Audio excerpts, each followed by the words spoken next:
Toda gran historia tiene un buen comienzo. Muchos años después, frente al pelotón de fusilamiento, el coronel Aureliano Buendía había de recordar aquella tarde remota en que su padre lo llevó a conocer el hielo. En Cámara FM, libros, libreros, escritos y escritores. Macondo era entonces una aldea de 20 casas de barro y cañabrava, Página 1. construidas a la orilla de un río de aguas diáfanas.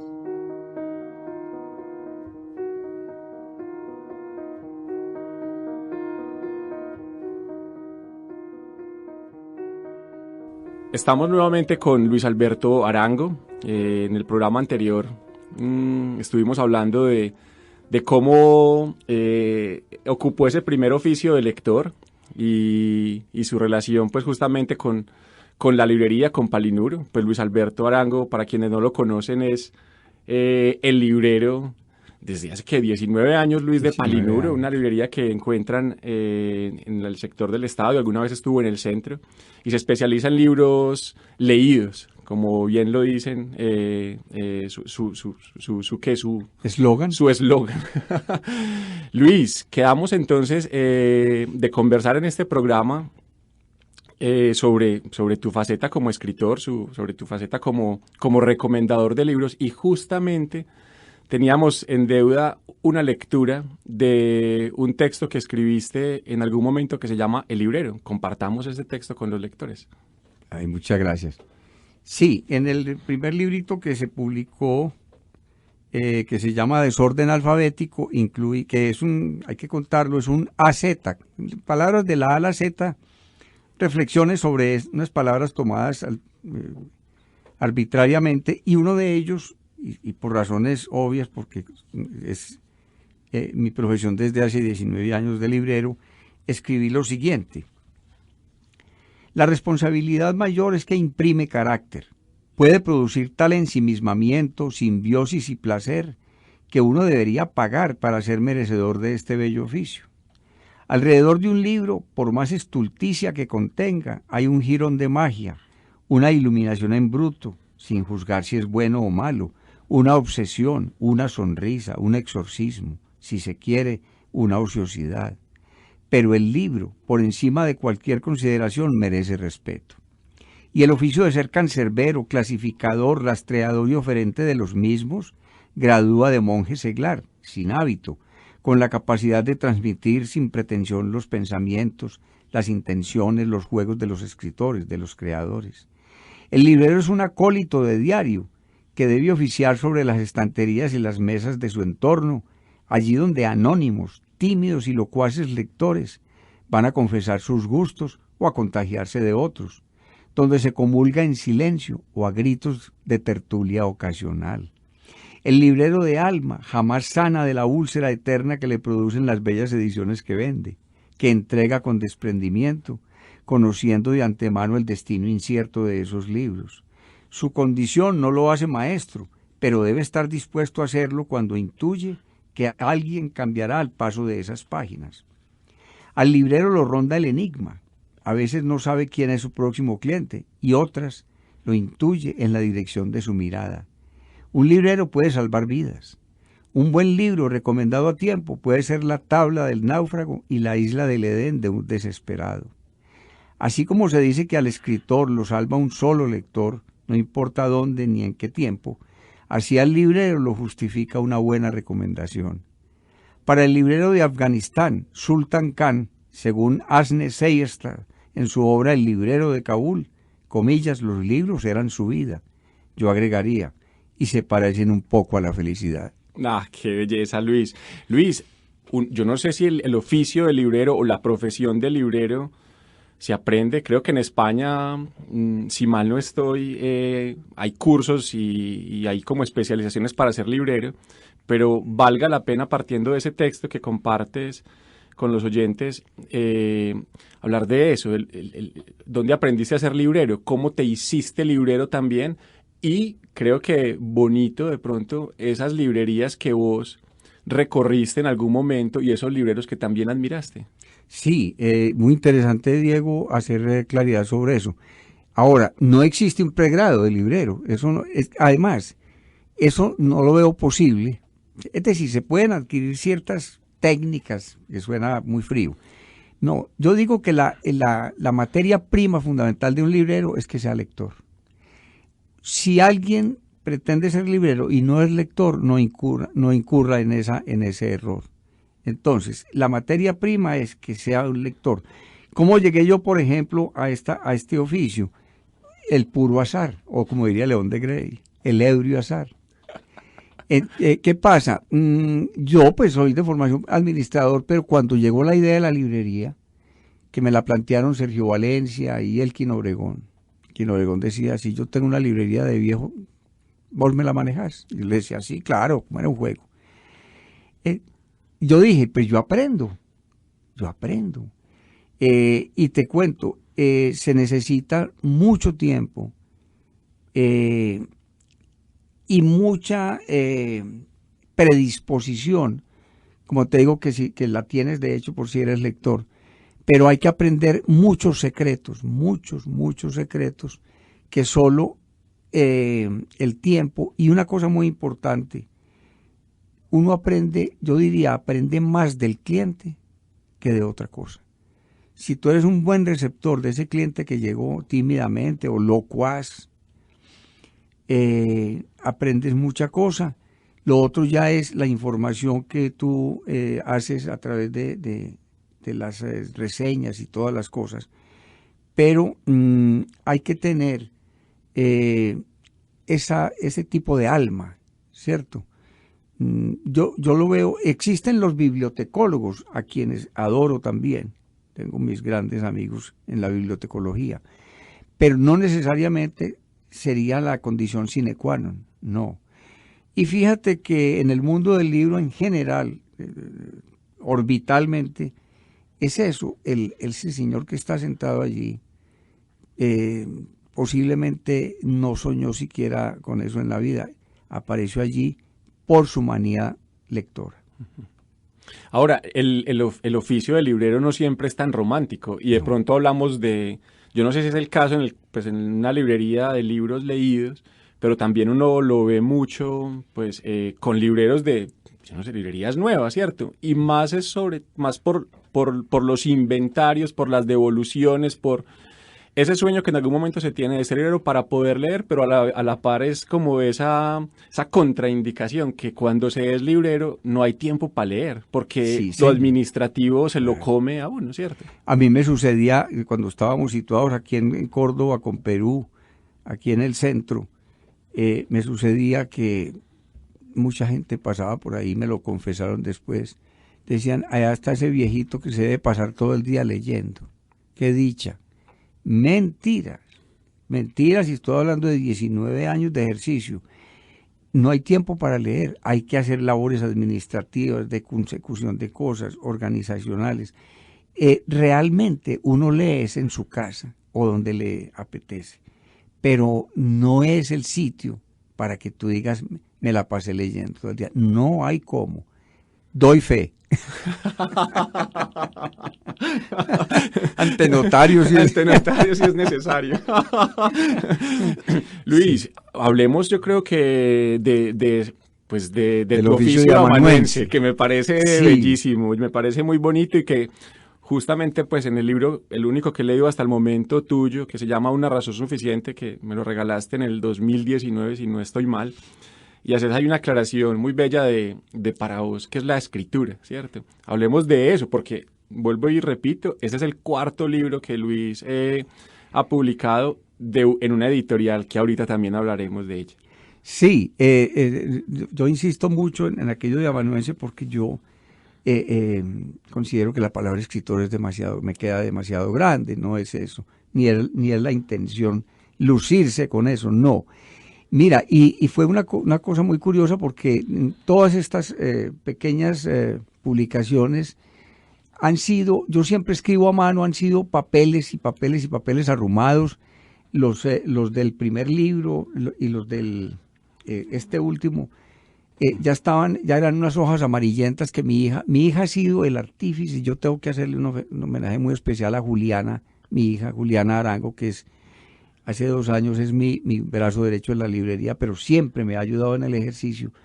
Pero mi hija es la curiosa, como somos tan buenos amigos, que se ha dedicado a insistirme o empezó a insistirme que publicáramos algunas cosas. Ese primer libro, que es de 2012, que es el AZ que mencionamos ahora, donde está el texto del librero, eran palabras y papeles que yo tenía arrumados, y ella hizo una cosa muy curiosa que fue coger todo eso, reunirlo y editar un solo libro. Y un 24 de diciembre, ese fue su regalo de Navidad, que me hizo, sinceramente me hizo llorar.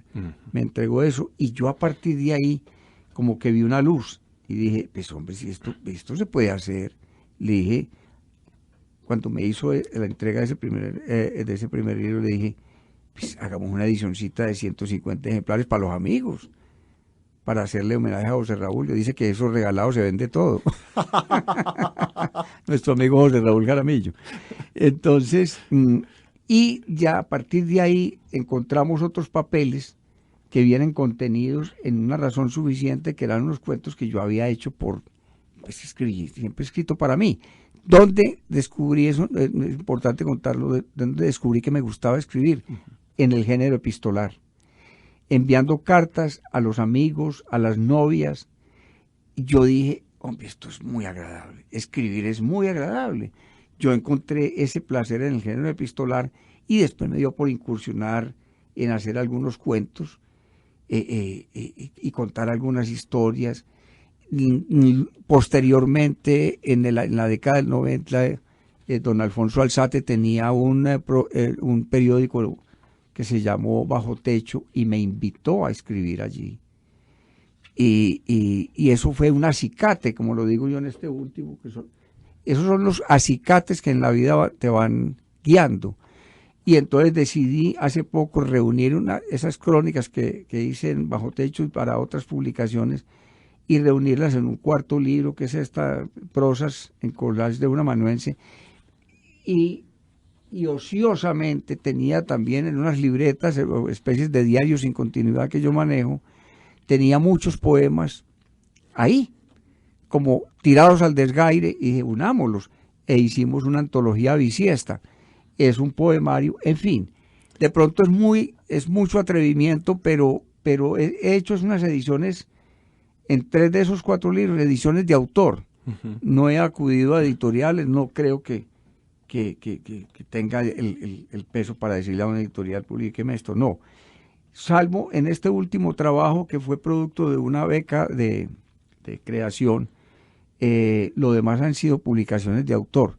Entonces, el amanuense, que seguiré siendo, porque sigo escribiendo a mano y porque me gusta escribir, ese amanuense resultó con unas cosas que ni él mismo cree. Pero es más o menos, Diego, contado muy en desorden, pero ese es más o menos el resumen. Luis, y para vos la escritura, pues nos referenciaste un poco que a través del género epistolar surgió ese deseo de escribir, pero tenés, digamos, algunos rituales. ¿En algún momento había pretensión en tu juventud de me gustaría en algún momento escribir, o simplemente, como yo pienso que todo el mundo debería escribir, ¿cierto? Como un acto casi que en las mañanas o en las noches de exorcizar el día o de plantear alguna idea? Todos tenemos alguna idea que escribir, más no todo el mundo debería publicar, simplemente es como ese acto de encontrarse con uno mismo. El exorcismo. Exorcismo. En ese caso, Luis, la escritura para vos, en un principio, cuando de pronto escribiste o un poema o una pequeña historia, porque como las que leí en Una razón suficiente, hay historias de todo tipo, historias de cómo un pelado con el grupo de amigos va a perder la virginidad con una chica, ¿cierto? Anécdotas pues que son muy simpáticas y muy bonitas. La pregunta va enfocada a eso, si había como alguna pretensión en cierto momento también de hacer de la escritura un oficio mayor. No, Diego, sabes que básicamente es mi tabla de náufrago. A mí me alivia. Yo he tenido muchas crisis, soy de un temperamento melancólico, triste, soy lo que llaman un ciclotímico, paso de la altura al abismo y tal. Y entonces esto me servía, por eso yo escribía y guardaba porque no se me había ocurrido, como te digo, mi hija fue la que tuvo la culpa de presentarme esos papeles en un libro y yo dije, se puede hacer, pero no, creo que eso me queda muy grande todavía, no he pensado, por ejemplo, creo que no tengo la enjundia suficiente para hacer una novela, creo que no me da, pero estas cosas a las que finalmente les tengo afecto han sido, si miro hacia atrás, mi tabla de salvación. La literatura en general, es decir, unidas, la escritura y la lectura, me han ayudado a sobrellevar la carga de años que ya son muchos que tengo. Y le agradezco a la vida haber entrado en ese agujero que es la literatura, ese bello agujero que es la literatura. Bonito. El título de la editorial de autor que tiene estas publicaciones de Luis Alberto Arango se llama Ediciones Marsulipatán. Hablemos de esa editorial, Luis. Sí, esto es muy curioso, nace en un familiar, un tío abuelo de mis hijos, un hombre muy especial, juguetón, dicharachero, que en las fiestas familiares solía hacernos disfrazar y obviamente él lo hacía como maestro de ceremonias y nos hacía unos ejercicios coloquiales de magia. Y dentro de esos pases mágicos que él realizaba, siempre terminaba sacándonos un cigarrillo de su oreja con la palabra Marsulipatán. Y yo veía esto tan curioso y tan bello. Realmente a mí no me interesaba de dónde salía ese cigarrillo, sino la palabra, que es lo que finalmente nos ha seducido. Y yo pensaba, algún día yo tengo que hacer algo con esta palabra, y pensaba ociosamente que hubo una novela que se llame así. No porque fuera capaz de hacerlo, sino porque se llamara Marsulipatán. O un cuento, o algo. Y ya corriendo el tiempo, y cuando estos libritos se empezaron a hacer, tal vez con el segundo, un día me preguntó mi hija, que es como la culpable de todas estas cosas, me dijo, y para el ISBN y para la Cámara del Libro y tal, y nos piden qué editorial, nos piden la editorial, ¿qué editorial? Y dije, Marsulipatán. Se me leonó el bombillo y le dije yo, Marsulipatán. Y así ya está, como se dice, en letra impresa. Y ya en el último libro que se publicó, gracias a la invitación de un amigo, Felipe Restrepo David, que es editor muy bueno, nos convidó a que hiciéramos pareja como editoriales, la de él, que se llama Otra Balsa, que la creó con Elkin Obregón, y que entonces le diéramos un nombre ya más oficializado a Marsulipatán, y me invitó a publicar este último libro, este cuarto, en donde reuní unas crónicas que escribí en periódicos y revistas y cosas así. Pero básicamente, fíjate, esa palabra mágica resultó cristalizada. Uh-huh. Bonito ese nombre de Marsulipatán y su origen y cómo pues termina siendo una editorial de autor cuyo único autor hasta el momento es el Luis Alberto. Y mi hija Juliana, que es la ilustradora. Unos collages preciosos, sí, pues, que son los que acompañan cada uno de los hombro cuentos. A hombro, esos libros sin esas ilustraciones no serían poca cosa, porque el ojo es importante. Muy importante. Hay que darle de comer al ojo, sí, y ella lo ha hecho. Además, las historias que están en una razón suficiente, a mí me pareció una historia juguetona y que creo que identifica muy bien lo que para vos es la literatura, la escritura, y que yo creo que debería ser así también, como ese juego, esa gozadera. En La peste de la planta baja es un juego maravilloso también y le das un protagonismo a los zapatos, ¿cierto? Y cada uno va apareciendo y aparece el zapato del campesino y aparece el zapato del pobre contador, pues que aparentemente tiene una vida muy tranquila porque está metido allá en un escritorio oscuro, pero es el más aburrido. Yo creo, yo no sé, cuando leía este libro, Luis, te imaginaba disfrutando muchísimo ese ejercicio, pues, de escribir. Hablemos muy brevemente sobre este tipo de cuentos, ¿cierto? Diego, Vos cómo claro. perseguís esas ideas. Imagínate, y es la primera vez en algunas conversaciones que he tenido en otra oportunidad que me preguntan por ese cuento y me hacen hincapié en ese cuento, que agradezco mucho, Diego, que lo hayas hecho, porque ese cuento, perdón, me costó como 6 o 7 años de trabajo, Diego. Fíjate, en ese pequeño cuento hay alrededor de 6 o 7 años de trabajo que yo no medía porque era un juego. Yo jugué, y mira donde nació la idea. Yo visitaba mucho un bar y restaurante que tenía un gran amigo lector aquí en las Torres de Bomboná, que se llamaba Buen Apetito. Yo iba todos los días allá nos tomábamos los tragos con los amigos y conversábamos. Y en alguna noche él cerró la reja ya para liquidar el día y dejó únicamente la parte inferior abierta. Y yo estaba ahí con unos aguardienticos encima y me dio por... Yo no veía sino pasar pies, zapatos, que eran los transeúntes del sector, pero era lo único que veía, y de pronto se me vino una frase mágica que es con la que empieza el cuento, y dije yo, existe la frase de cajón, Tengo una piedra en el zapato. tengo una piedra en el zapato, y yo dije, no, léete la primera frase. Inclusive porque es que el epígrafe se me confunde con el epígrafe, que es muy curioso, que es de Garzón, digo, de Microlingotes, que dice todos los...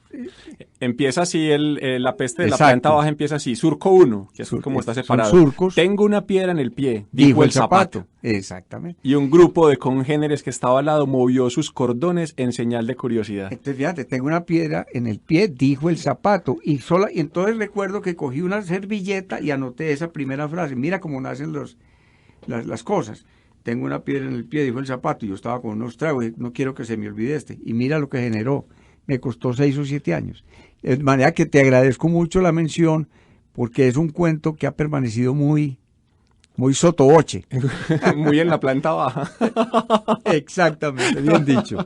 Luis, pues yo creo que ha sido un encuentro maravilloso en página 1. Simplemente, y no alcanzamos a leer la página 1 de un libro que te recomendé, pero creo que pues en un minuto lo puedes mencionar simplemente como una recomendación para quienes escuchan este programa y dicen, quiero leer algo también de los invitados que vamos teniendo en página 1. Entonces, creo que presenta esa página 1 que para vos es importante. Sí, yo tenía esta idea, y es recomendar muy especialmente, está en tus libros, pero recomendar Memorias de Adriano, de Marguerite Yourcenar, en esa preciosa traducción de Julio Cortázar.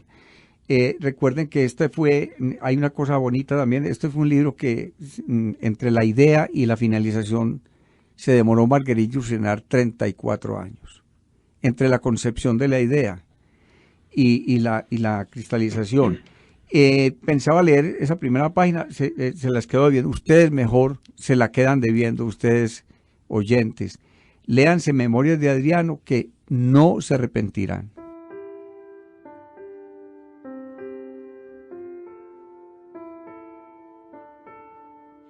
Luis, qué gusto que hayas acompañado pues esta página 1. Un gusto tenerte compartiendo tus historias como librero, como lector, como recomendador y sobre todo como escritor. Muy recomendadas las historias que has escrito en estos 4 libros en Marzulipatán. Y bueno, pues hasta un próximo encuentro allá en Palinuro o en cualquier lugar de esta ciudad. Ay, Diego, enorme placer. Me sentí muy cómodo, me sentí muy bien contigo, con Cámara de Comercio, que es como una casa mía también. De manera que enorme agradecimiento y hasta la próxima.